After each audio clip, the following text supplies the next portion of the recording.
Moving to Syria, will the rebel leaders there live up to their promise to create an inclusive, multi-ethnic, multi-religious government, or will they revert to their terrorist roots? Joining us now is retired four-star General Joseph Votel, the former commander of U.S. Central Command, now a distinguished senior fellow on national security at the Middle East Institute.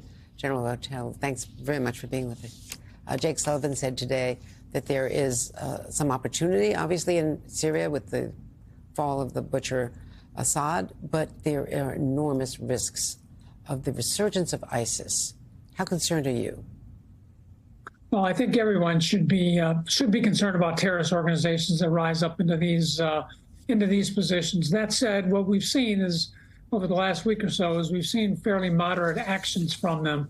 And having just returned from the region, asking this question a number of our partners over there, they're watching this very closely. So they will be looking at what the next, the 90-day agenda looks like. They'll be looking at how they apply some of the principles that were discussed in Aqaba last week. And they'll be looking at how they approach multi-party discussions. So Mr. Jilani has said a lot, but we really need to see actions on his part before we begin to make different judgments about HTS.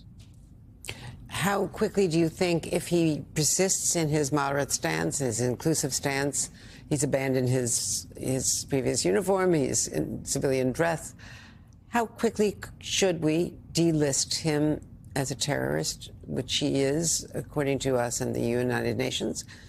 And should we be on the ground, which is a big issue? The French and the Brits are going in. Yeah, I think right now, I'm not sure our classification of HTS as a terrorist organization is preventing him from doing what he needs to do on the ground here. Certainly, it is limiting some of our interaction with him. We can make that call whenever we want. I do think it's important to be cautious here and to make sure that we are seeing a continuation of moderate stances by Mr. Jilani, by HTS, by the interim government as they move forward here. Whether we should be on the ground or not, that's really kind of a political decision. We don't actually have to be on the ground to communicate with them. I do recognize some other Western powers have gone in there. I think being a bit cautious, I think, is probably the right approach at this point.